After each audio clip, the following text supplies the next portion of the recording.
KCAA.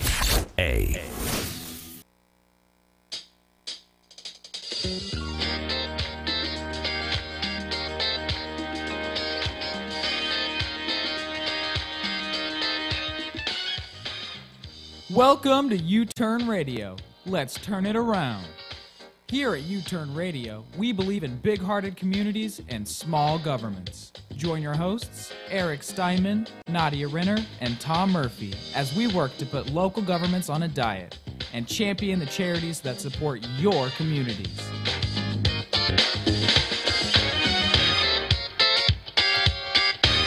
Welcome to U-Turn Radio. Happy Sunday. Beautiful day out here in the Inland Empire. Welcome to U-Turn Radio. If this is your first time tuning in, Tom, tell them what we believe here at U-Turn Radio. Well, like the intro said, we believe in small governments and big-hearted communities. And although we certainly believe that the Inland Empire is big-hearted, we also think that local governments are big. They're way too big and they're growing bigger. And we really want to change that. And we want you, the listener, to join us. Let's put our government on a diet. For sure. And today we have a great show. Today is we're going to be talking a little bit more about the same stuff that we kind of covered, that we've been covering kind of for the last 3 weeks. I feel like the last 3 shows we talked about the elections that happened on the 6th. We had Supervisor Janice Rutherford this past Sunday as well, and today we're going to be sharing more of the new changes that we hope to see here in our county, and we'll review a little bit more of that type of stuff and spend some time talking about the district attorney race and what his plan is for his upcoming term. Also here at U-Turn Radio Show, all of our listeners that call in get a reward. Yeah, that's right. If you call in, we will spin the wheel, and you can win from hundreds to thousands of dollars on behalf of your favorite local charity. Yes, you heard that right. On your behalf, we will donate money to your favorite charity opening or operating anywhere here in the Inland Empire. And we've given out from hundreds to thousands. 1,300 is the most that we've given so far. And there's $200 to $400 that we've gave out. So you can definitely call. The whole spectrum. Yep, you can definitely call in 909-792-5222. That's 909-792-5222. And if you want to call in as well to share any of your thoughts as we cover all of these topics here at U-Turn, you can also email us at info@uturnradio.com. You can find the previous episodes here on our website, uturnradio.com as well. And you can hear the previous show that was with Janice Rutherford interview. Yeah, and before we, I guess, get into the show, don't you just love the weather here? It's beautiful. This is why everybody lives in Southern California, because you have, for me, it's like too hot to go into the sun, but it's perfect to sit in the shade and feel that cool breeze blowing through. And Eric, I don't know what it's like up in Wrightwood, but I'm assuming it's even nicer in Wrightwood. Is that correct? Okay, we're having a hard time bringing Eric in. I think there's a feed missing or something. We'll work on that. In the meantime, to review, if you will, the past 2 or 3 shows, we've talked a lot about what's next. Right. What's next, and we've also called it more of the same mostly, and that's kind of our theme for today. Is the point we're trying to get across is that in this recent election, and it was a primary election. This wasn't a final recent election. 5 of the 7 incumbents won re-election, so you really can't expect a huge change in policy or direction of the county when 5 of the 7 people are already sitting in their place. Right. They're going to continue what they're doing, continue their programs. How much influence do you think, though, somebody new, like for example Jason Anderson, who won? How much influence do they have when they're new and this is their first time in these positions, and you already have 5 that been there for quite some time? Yeah, that's a great great question, and it's a really good point. And one of the things that maybe people don't understand moving from the private sector to the public sector is it's very difficult to step into the new position and boom, make changes like that. Right. They have position power. For example, the new district attorney has the position power of being, leading, arguably one of the most important, or if not the most important, division or department in the county is. So you have power because of the position. Right. But what you don't have is the power of knowledge. You don't really know how the place runs. Now, in Jason Anderson's case, he is going to have some background because he did work as a prosecutor for quite some time in the county, but he's been out of it. So there's knowledge power, and anybody new coming in, they're just not going to know how the system runs. Right. So that's going to be, if you will, a challenge. And then the last thing, if you will, there's what I'll call political power, and that's just alliances within the bureaucracy and within the systems to get things done. Yep. And that is, hey, is that Eric? Yep. Okay. Hey, good to see you dialing in there. And that is, we were talking about kind of the different types of powers that an elected official is going to be able to wield. And the last one was essentially political power and the ability to, create alliances in the system to get things done. And they'll have position power. The other two, it's going to take a while to build that. Right. And Jason Anderson is the new district attorney. What is a district attorney, what's their duty? What's their job description for the county when they're district attorneys? A district attorney really is the lead law enforcement person in the county.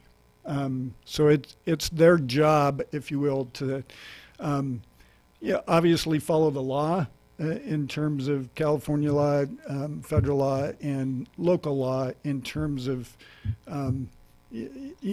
justice and order within the county. So they're the number one law enforcement person. And then there's the typical management duties of cost, schedule, performance, budgets, leading the people within the division. We'll talk a little bit about that. So just kind of the overall management. Manage of like the prosecutor's office and investigate, I'm assuming, right, alleged crimes and that type of stuff within the county. Yep. Okay, got it.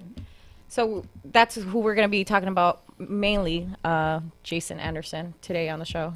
Yeah, that's and that position. We're going to spend quite a bit of time with that, and maybe to cover some old ground from the past shows. Yeah, like we said, we have 5 of 7 incumbents, and we spoke to the 2nd District Supervisor Janice Rutherford. It was a good interview. She has 3 goals that she mentioned, and really only one of those would be associated in any way with kind of shrinking the size of county government, and that was the issue with county fire and the new tax that is in the process of being imposed on unincorporated areas of the county. Now, the good news is she's not supporting that effort. She's opposing it, but she's on the losing end of the stick right now. In that they voted 3-2 to go ahead and push forward with that tax. Now they have some hoops. How did that come down? That just to make it clear, that was Ramos Gonzalez joining Hagman to push that tax on everybody else, and Lovingood and Rutherford opposed. Yeah. Yes. And you can certainly understand that split because it's a tax on people in unincorporated areas. And if you look at which 2 supervisors have the bulk of unincorporated area in the county, it would be Rutherford and Lovingood. So Yeah, it's, in fact, did you ever get some statistics on Hagman's district? I think I saw something that said there was under 10,000 people in unincorporated areas in his whole district. yeah, that may be. That I was kind of hesitating because Ramos has quite a bit of unincorporated area in his county, but nothing like the numbers that both Supervisor Rutherford and Lovingood have. So you can see the split, the 3-2 split, is, basically the populated areas are going to impose on the not so populated areas a tax of $157 for each parcel of land going forward. That equals that to $27 million a year to pour into county fire. Oh, wow. And this is connected in some way to, as I understand, for instance, when San Bernardino City went bankrupt and they had their own fire department, and those people in the fire department wanted to make sure their benefits were secure, they made some arrangement to get taken over by the county fire department instead of, pushing this thing so far that it's unaffordable, the city goes bankrupt. They just found another place to get paid from, and that happened there, and I think a couple other communities, and all that together with the other mismanagement has driven the costs up to cover the fire department beyond what the county can afford, even though their property tax base has been increasing dramatically and the amount going to fire. They just can't keep up with the demands for wages, benefits, and whatnot in the fire department. So they're trying to go out and get a different revenue source. Is that properly stated? I would say yes. I'm pretty simple when it comes to this stuff. And, in your household budget, if you're running in the red, you got two choices: increased money coming in or decreased money going out. Right. And it's obvious what the county is trying to do here. They're running in the red in that department. And rather than look around and say, hey, we've grown budgets quite a bit here in the past 10 years. Why don't we see if we can shrink? Maybe we can go on a little bit of a diet. And you don't see that. You see an effort to tax their way out of every bit of redness in the budget, rather than put on a belt, tighten up, and go lean. Now, most people think this is the fire department. They're needed. We're having more fires, that type of thing. But let's just be clear. There's 9,000 jobs the last time they opened up a position. I saw some numbers like that. In the first 2 minutes, 9,000 people applied for a job at the fire department. The word's pretty much out that these are, pretty much a highly compensated job in relationship to the work that's done, as shown by the number of applicants for these jobs. And we've also seen some numbers showing that the people in the fire department, are practitioners, if you will, of this pension spiking, where you'll find people having huge overtime and vacation payouts before they retire to increase their amount of retirement. And in fact, there's some people in the fire department getting near 3 times their salary in overtime at the same time that there's that many people looking for a job. So, a lot of fire department are, they're great when you need them and they're good people and whatnot. But if that's the system they go into, oftentimes people are going to adapt to that system. And what's already happened is the city of San Bernardino is, gone bankrupt because they couldn't keep up with all these expenses. Now you're getting the same type of thing happening in the county. And they can't keep up with the ever-increasing expenses for equipment. I know something about that, and we'll deal with that on a future show, for training, for paying overtime in positions where there's a huge amount of people that would love to work there. Instead of giving those jobs to other people, they're paying, double time, triple time, whatever it is, to the existing people. So. Yeah, That's, and we have we have gotten totally ahead of ourselves because I think county fire we're gonna look to do that in a future show, but hey, and go more why into not? details. Yeah. However, it is time to take our first break, so we're going to take our first break and come back with more here on U-Turn Radio. How did that get us off on that tangent? We'll be right back to U-Turn after this commercial break. Don't go away.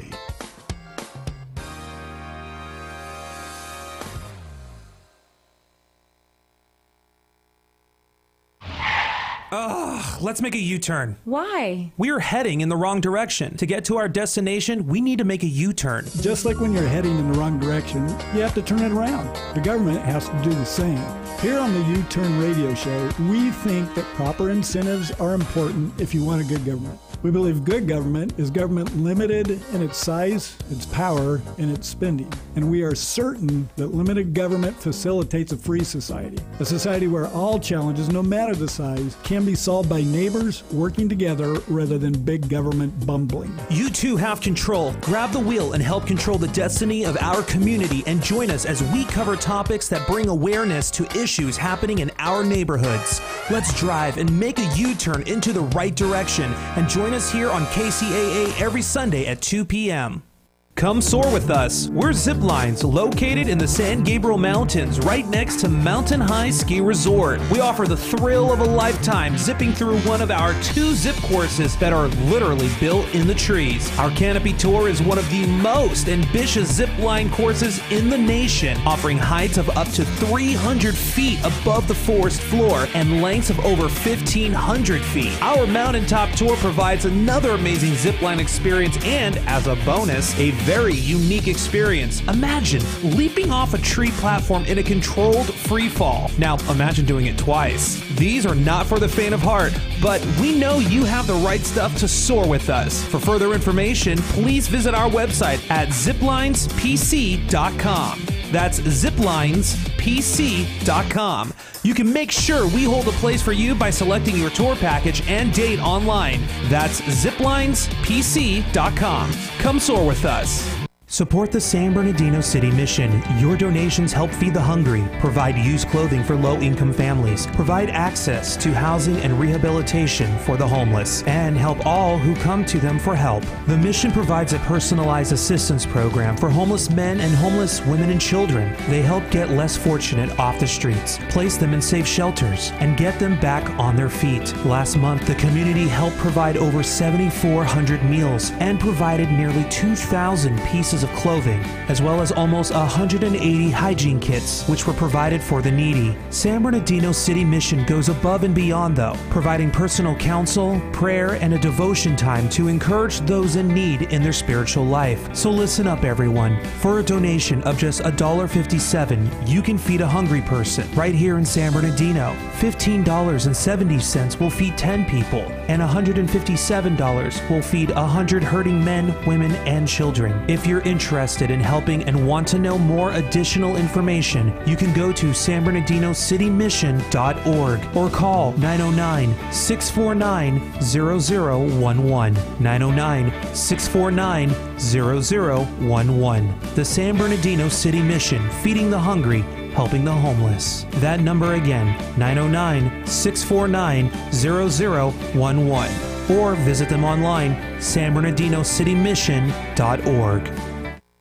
How would you feel if you had to make a choice between buying food or spending your fixed income on life-saving medicine? No one should make that trade-off, but many low-income seniors are forced into difficult decisions like this every day. Smiles for Seniors Foundation provides energy assistance and safety net services to struggling low-income seniors in the Inland Empire. They provide one-time assistance to seniors to meet specific financial needs. They've helped with food, housing, utility payments, minor home and auto repairs, along with life-saving prescriptions or medical equipment. A nonprofit foundation funded entirely by donations from local organizations. Smiles for Seniors receives no funding from the state or federal government. They are funded by local businesses and individuals like you with big hearts and willing wallets. You can find more information or to donate to Smile for Seniors at 909-790-6671. That's 909-790-6671, or visit smilesforseniorsfoundation.org. That's smilesforseniorsfoundation.org. Tom, Nadia, and Eric are back with more only on the U-Turn Radio Show right here on KCAA. Welcome back to U-Turn Radio. Before the break, we were covering our last show that we had with Janice Rutherford. We had her interview with her. But now we're getting into the district attorney race that just happened on June 6th. And Jason Anderson defeated Mike Ramos by 5% of the vote, if I'm not mistaken. Yeah, that's correct, and that's significant for somebody who's been in office for 4 terms in a row, right, to suddenly lose an election that he obviously contested by 5%. It kind of indicates that that people are interested in moving on. Right, something different. Yeah, change. And there's a reason for that, and it's going to play into Mr. Anderson's challenges when he gets into office. You know, that the district attorney, my background is Navy, Coast Guard, and, you know, as a captain of a ship, if you're asleep in your bed and the officer of the watch runs the ship up onto the rock, it's your head on the platter. It's your fault. Right. It's the issue of responsibility. So the current district attorney has a bit of a history of maybe not doing so well in some pretty high profile cases. So obviously everyone would be, I think, aware of the Colonies case where, you know, there's this kind of long history of back and forth issues between the county and a developer in the local area. And bottom line, the district attorney's job is to look at a case and decide, do I have enough here to do it, to bring it to court and get a conviction? Like enough evidence, right? Yeah, okay. Right. Yeah, exactly. And that's not just a one-time thing. That's kind of a recurrent process where they should look at it and say, okay, do I have the evidence to convict? This case went on, you know, like I said, for a long time, 8 years in court. You know, how many thousands of hours of effort invested by county and county attorneys and you know, putting it all together. And last year the county was soundly beaten in court. So what do you mean? Well, again, if your job is to look at the evidence and then say, yeah, we have enough here to bring it to court and get a conviction, that didn't happen on any on any point of the scale. 3 of the defendants were declared not guilty, and then I believe one of the defendants was it was a hung jury or something like that. I can't remember exactly what. But the point is, you know, as the captain of the ship, DA is supposed to bring a conviction, and, you know, he didn't do it. There's a second issue. A gentleman out at San Bernardino County Airport. Well, I think you're moving on to that, Tom. The Colonies people, they're housing developers who have a history of, you know, trying to influence the county in different ways, but they're also, at this point, suing the county back now for a huge sum of money, and they're trying to influence some of the elections, including this one, I believe, in that regard. So I think that's a fair statement, that they're back pouring money into politics, which might have been something they did in the past. Yeah, and when we get to, I guess, discussing Jason, we're going to talk a little bit about how the actions of the developers are creating a really huge issue for him the day he, you know, raises his hand and swears into office. And actually we can go on to that. Although going back to the current DA, you know, there's some other things. There's you know, published reports of indiscretions in office and some, you know, maybe some possible ties to shady folks and that type of thing. But, you know, certainly nothing that has been proven or convicted. But you have kind of this whole package that is now handed off to the new district attorney. and his But name's Jason given Anderson. all that, he probably that he lost by 5%. He'd probably still be in office if there wasn't a real well-funded opposition against him. And in this case, there was that, and it was some payback, if you will, involved because a lot of that money came from these colonies people to go back, who he did prosecute over this long period of time. So not having a good record, as you mentioned, and the combination of a whole lot of money being put against him was probably what created a 5% difference in that election. Right. Right. So now, and I think we have, now we kind of move on to the new guy, Jason Anderson, and what his challenges are. I think we have a clip from an interview that was done. Yes, it was done by ABC Channel 7 Eyewitness News, and this is what he said on that interview. I want to put together a community commission made up of people that are selected by the supervisors in the county and sit down with them quarterly and go, these are the cases that we're handling. These are the cases that came from your jurisdiction or your town or your city within the county, and share that with people and get feedback. He also wants to reduce the number of nonviolent crimes making its way through the courts.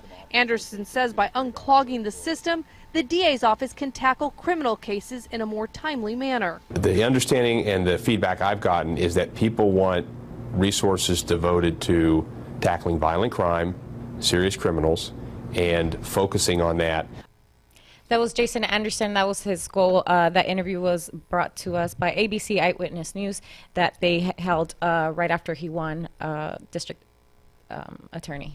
Right. Right, and so, you heard in there his two goals that he mentioned was establish a commission to review current cases, and then to focus on violent, putting effort into violent crime. Is that what you heard from that? Yeah, that's fair to say. I think also just from understanding your what you just went over with Ramos, I think he probably does have a lot of work to do also coming into office with not just cleaning up, but pretty much with his goals too. Well, and that is kind of go back to what Eric mentioned there, and that is, the moment that he swears in, he's already got a challenge, and that is, as district attorney responsible for the legal activity of the county, he's going to be leading, managing, supervising, whatever, overseeing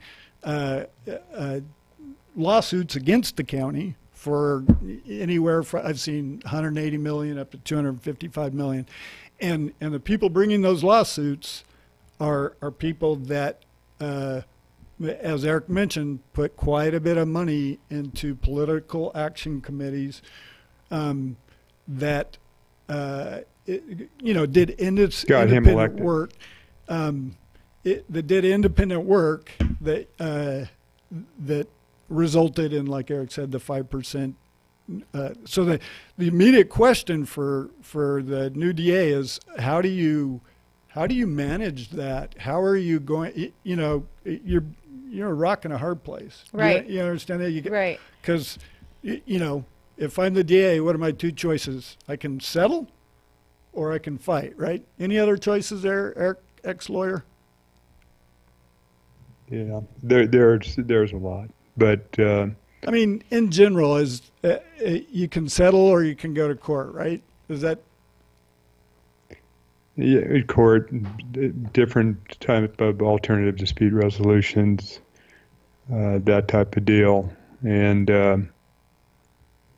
when you're the DA, as shown by the last DA, another option would be to you can go to court civilly or you can go to court criminally.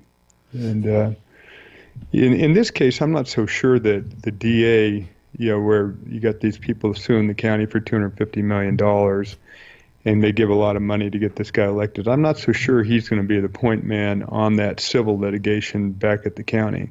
He would be the point man if they exceeded the bounds as they were alleged to have before in influencing the county for their own benefit and going after them criminally for sure. So there's definitely a potential conflict of interest that needs to be worked out here. I'm not sure he is exactly the point person on handling the civil litigation. The county usually has the county counsel, or they hire outside law firms a lot of times to get involved in that. But even that costs us money, right? Like, what kind of money are we talking about if they just keep... Oh, huge money, huge money. And let me pose a question to you both. Okay, I'm the new DA, and I step into office, and I choose to settle. Let's say I say, I don't want to drag this out again. I choose to settle, and we settle for a paltry $50 million. I use paltry. That's not paltry, but so what does that do for your reputation? You know what I'm saying? Well, that's a replay of what already happened. Let's go back on this colonies matter. There was some housing developers, the colonies people, who were doing a development in the county, as I understand it, and they said that the county unfairly stopped them from going ahead with that. And they threatened to sue them for a whole bunch of money. And then they went and talked to a number of the supervisors of the county and said, look, your best interest is in settling this. And the county at that time settled with them for in the neighborhood of $100 million. And then there was a lot of allegations that they unfairly influenced that settlement by promising to turn around and give contributions back to those supervisors who voted for the settlement. And then we fast forward through, so the county went after them criminally in this case, saying that they went beyond what was legally allowed in influencing that huge settlement of $100 million to themselves. So now we're right back at square one 20 years later, where they're saying, you weren't able to prosecute us criminally, therefore you owe us $250 million for all the time and effort it took us to, contend against your criminal allegations against us. And I think the same thing ends up being in front of the county supervisors again, which are some races that they also, I understand, I don't know for a fact, contributed to. They certainly contributed towards this race. From everything I understand. So they're back doing some of the same things that started all this. And you got somebody in the DA's office, which is the office that prosecuted them last time, who was helped by them, not very likely to go after them if they exceed some boundaries this time. So it's a pretty complex, convoluted deal. And I don't think the public has... you said something about, I think everyone knows about the colonies case. I don't think everybody really knows about it or knows what it really comes down to. I kind of agree, because I feel like I just learned about this like not too long ago. So I think that it's like big news, and to understand like just how you broke it down, Eric, I think it's so helpful to really understand kind of like what's going on and how much money there is behind it as well. Yeah. I think we're about ready to go for a break here, but this discussion is headed somewhere, and really what it's headed toward, we have a few more items we need to go over, but what it's headed toward is that the new district attorney, when he steps into office, is really going to be knee, maybe chest deep in a mess. And conflicts. Conflicts and a mess that we'll talk about in the office in terms of morale.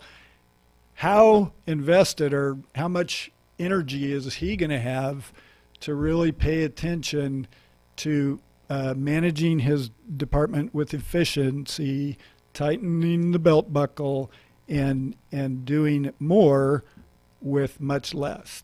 And it's not an ideal situation for the citizens of San Bernardino County. I would say that's pretty safe to say. Right. Right, yeah. Well, we're going to go into a commercial break, and we will have more here on U-Turn Radio. U-Turn is coming right back. Don't go away.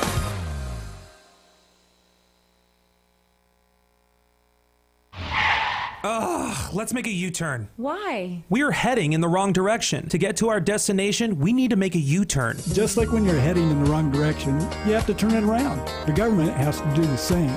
Here on the U-Turn Radio Show, we think that proper incentives are important if you want a good government. We believe good government is government limited in its size, its power, and its spending. And we are certain that limited government facilitates a free society. A society where all challenges, no matter the size, can be solved by neighbors working together rather than big government bumbling. You too have control. Grab the wheel and help control the destiny of our community and join us as we cover topics that bring awareness to issues happening in our neighborhoods. Let's drive and make a U-turn into the right direction and join us here on KCAA every Sunday at 2 p.m. Come soar with us. We're Zip Lines, located in the San Gabriel Mountains, right next to Mountain High Ski Resort. We offer the thrill of a lifetime, zipping through one of our 2 zip courses that are literally built in the trees. Our Canopy Tour is one of the most ambitious zip line courses in the nation, offering heights of up to 300 feet above the forest floor and lengths of over 1,500 feet. Our mountaintop tour provides another amazing zip line experience and, as a bonus, a very unique experience. Imagine leaping off a tree platform in a controlled free fall. Now, imagine doing it twice. These are not for the faint of heart, but we know you have the right stuff to soar with us. For further information, please visit our website at ziplinesPC.com. That's ziplinesPC.com. You can make sure we hold a place for you by selecting your tour package and date online. That's ziplinesPC.com. Come soar with us. Support the San Bernardino City Mission. Your donations help feed the hungry, provide used clothing for low-income families, provide access to housing and rehabilitation for the homeless, and help all who come to them for help. The mission provides a personalized assistance program for homeless men and homeless women and children. They help get less fortunate off the streets, place them in safe shelters, and get them back on their feet. Last month, the community helped provide over 7,400 meals and provided nearly 2,000 pieces of clothing, as well as almost 180 hygiene kits, which were provided for the needy. San Bernardino City Mission goes above and beyond, though, providing personal counsel, prayer, and a devotion time to encourage those in need in their spiritual life. So listen up, everyone. For a donation of just $1.57, you can feed a hungry person right here in San Bernardino. $15.70 will feed 10 people, and $157 will feed 100 hurting men, women, and children. If you're interested in helping and want to know more additional information, you can go to sanbernardinocitymission.org or call 909-649-0011. 909-649-0011. The San Bernardino City Mission, feeding the hungry, helping the homeless. That number again, 909-649-0011. Or visit them online, sanbernardinocitymission.org.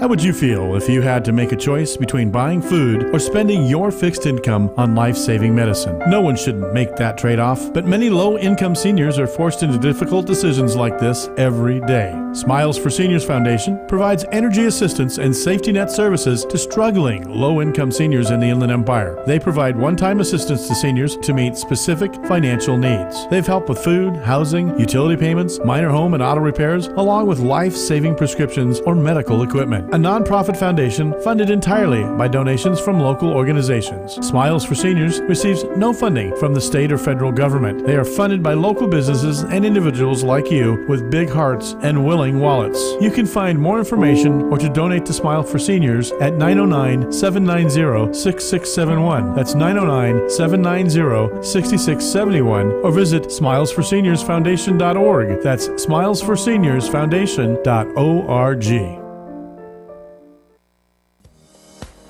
Tom, Nadia, and Eric are back with more only on the U-Turn Radio Show right here on KCAA.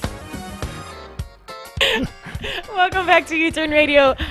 Before our break, we're discussing Jason Anderson, the new DA here in San Bernardino County, which is a district attorney.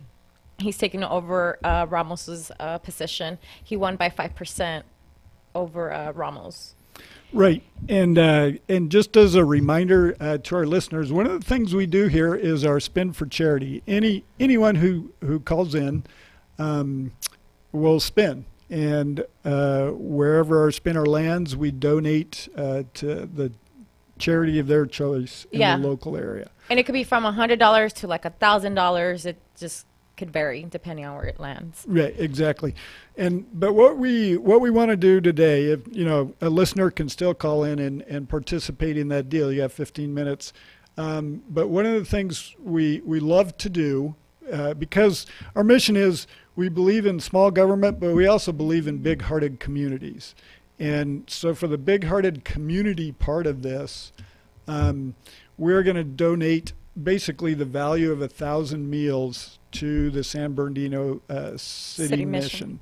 And if I remember correctly, they can feed one person one meal for $1.57.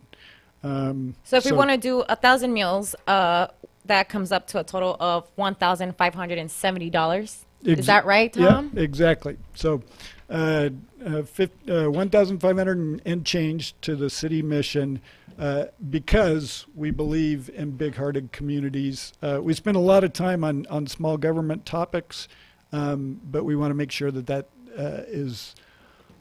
message is also balanced with, hey, as communities, we can work together to solve some of the challenges rather than depending on government to do that and therefore buying into large governments.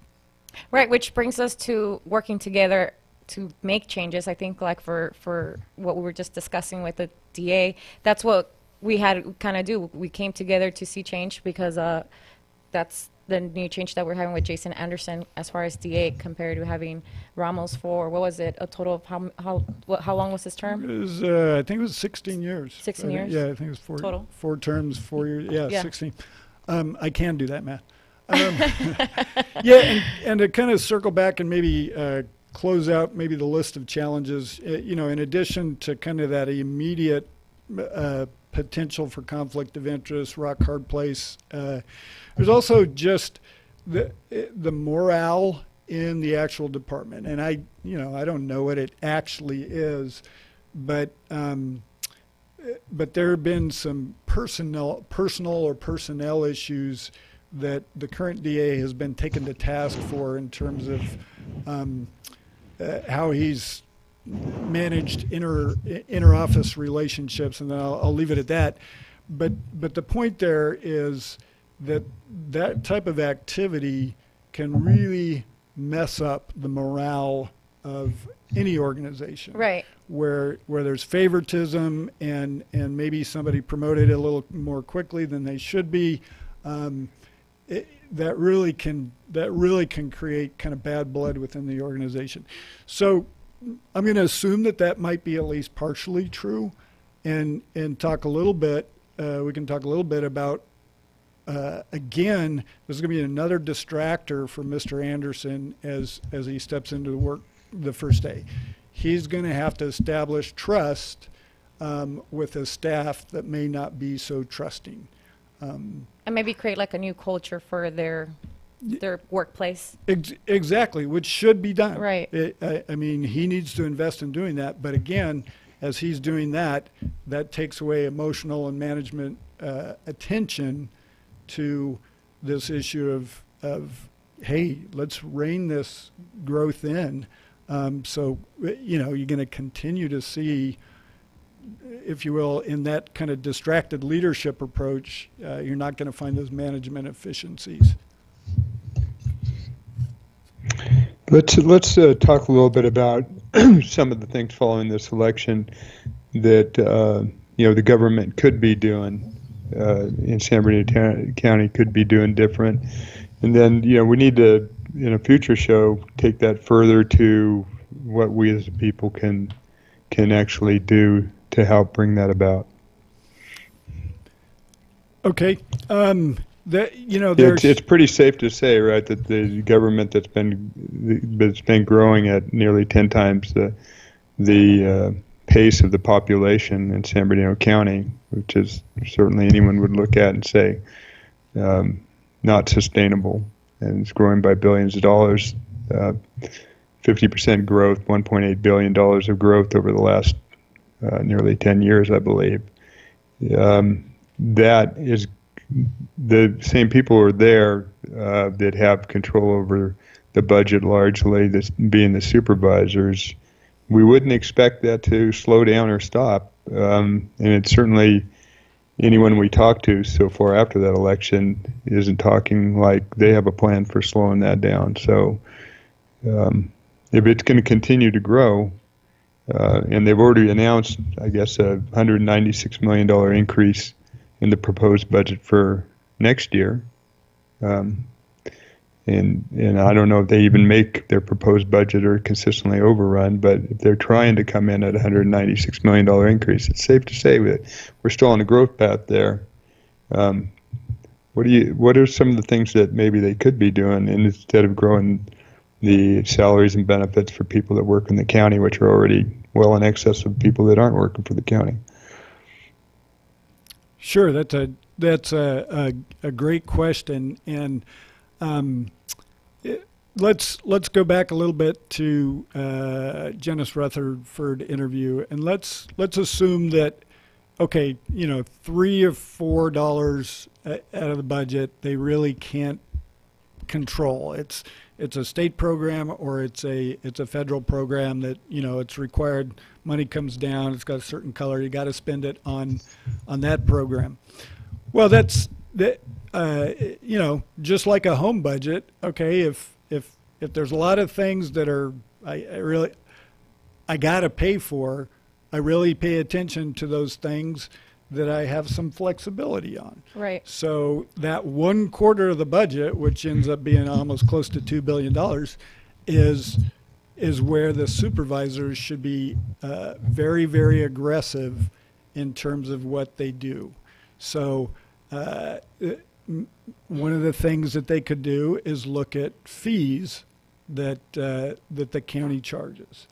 And if you kind of look at even just the building department, if you go through the fees that the building department charges, it's just line after line after line of $120 for this, $200 to review certain things. Yeah. Like we had a show on that, and they shared those prices that they're paying to get their plans reviewed at the building. And it was like $200 just to look at one plan, for example. Right. Yeah, and you could say, well, it's a drop in a $1 billion budget, but I think budgetary integrity would call for, hey, if this is what we can control and this is what we can begin to rein in, that's what we're going to start with. But can't we, and this is a question for you, Tom or Eric, what about like raising money, but not necessarily like raising tax money, but raising it in different ways? Is that like a possibility? Is that something that can be done? Oh, yeah. Let me take that one. We actually got involved with the county, my company, and we offered to do it at no charge. We let 2 of our employees go to work for the county and looking at what they're going to do on a first responder system, and we identified very conservatively $111 million of revenue and cost-saving benefits for them. And there was no action taken on it. We didn't make any money on that. We did that to try and help from let's do something instead of talking about it all the time. And they still don't. So, I don't think they'll, that would go a long way to offsetting going and sticking everybody with $157 annual tax on their property, in the unincorporated areas that they're talking about now. It would go a long way to offsetting all these fees at the building department, go a long way to offsetting the increase for parking at the airport, go a long way to offsetting increasing all the parking fees and other fines and penalties that have been consistently increasing, I think 49% over 10 years.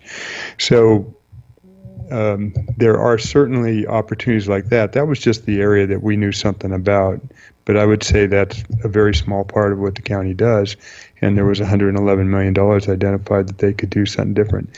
Now, was that going to be taking that money from anybody? It was going to take it largely from 3 big East Coast corporations, if anybody. and it would result in much better competition on wireless services in the county. There's a ton of benefits to it, and 350 jobs, full-time jobs to boot. So it's I have a little perspective on that. There are certainly other things that could be done and done much better. Yeah, one of the other things we offered up and ended up being sued by the county, and it's now wrapped up in court, was put a per capita limitation on the number of employees. If you kind of look at the numbers, more and more county employees are required, and I put required in quotes, to serve the citizens of the county. It's gone up actually based on their next budget documentation. It will have gone up 20% in 10 years in terms of the number of people at the county that are employed by the county.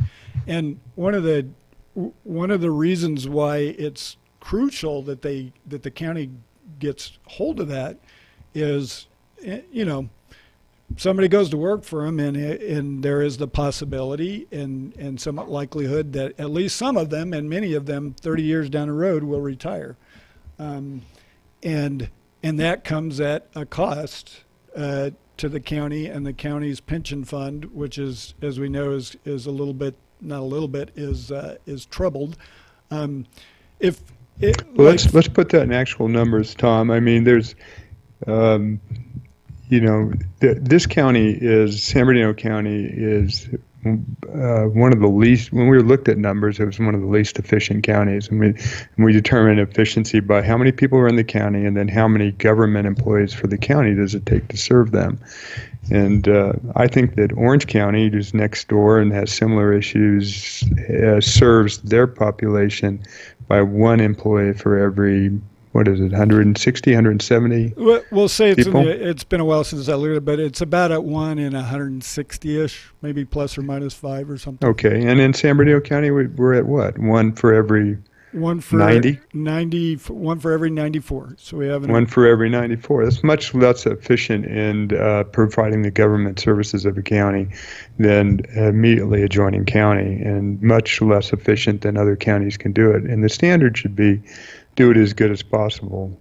Now, they also talked about adding 80 employees, and we looked at what that equates to in pension dollars down the road. You can go add 80 employees and think that's not much, but that 80 employees, according to our math, was going to be $7.4 million of annual pension cost somewhere down the road when those people actually retire. Yeah, and that was basically just based on today's numbers. I didn't put a value of money for 30 years down the road or something like that. But if the 80 extra people that the county are planning on hiring next year go on the rolls, if they were suddenly able to get retirement, it would add to the pension burden almost $7.5 million a year. Well, you can say that that's something that speculative, but in California, as soon as you hire somebody, their pension benefits in government, because of the strength of employee unions in California, their pension benefits are pretty much locked in. You can't go change those. You can't change the type of pension plans. You can't change the formulas unless, I guess, the employee union went and agreed to change those. So it's pretty much something that you're incurring debts that are going to fall on future generations at the time you do that hiring. There's all the more reason to look at that very carefully, because they're already way behind, $18 billion behind on their pension funding. Yeah, and we're coming close to the end of the show. That definitely wraps it up for us here at U-Turn Radio before we're completely gone. So thank you for joining us. We'll be back next Sunday from 2 to 3, U-Turn Radio.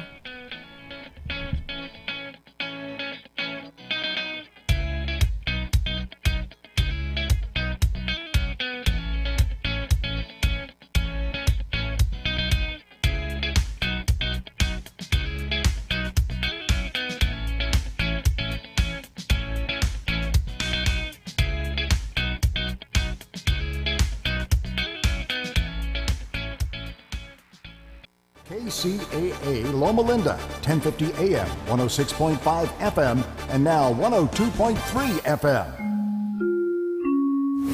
Your NBC Sports Radio update starts now. The Dodgers on a power surge. I'm Jeff Nathanson. Checking the scoreboard from Major League Baseball. The Dodgers beat the Mets 8-7 in 11 innings at Citi Field in New York. LA hit 7 home runs in the game, 2 from Cody Bellinger, 2 from Kike Hernandez, and Justin Turner with the go-ahead home run to break a tie in the top of the 11th inning. The Dodgers sweep the Mets over the weekend, and Mets skipper Mickey Callaway says the team right now is struggling. You know, I think it's been the same the whole year. These guys come to play every day, and we're in every game. We were in this game until right at the very end. So everybody's focused on doing whatever they can to get the wins, and they're just not coming. Around Major League Baseball, these are final scores into NBC Sports Radio. The Cardinals have defeated the Brewers 8-2. Twins shut out the Rangers 2-0. Astros over the Royals 11-3. Houston continues to roll. White Sox over the Athletics today 10-3, the final in that one. Paul Goldschmidt had the day off, but the Diamondbacks beat the Pirates anyway.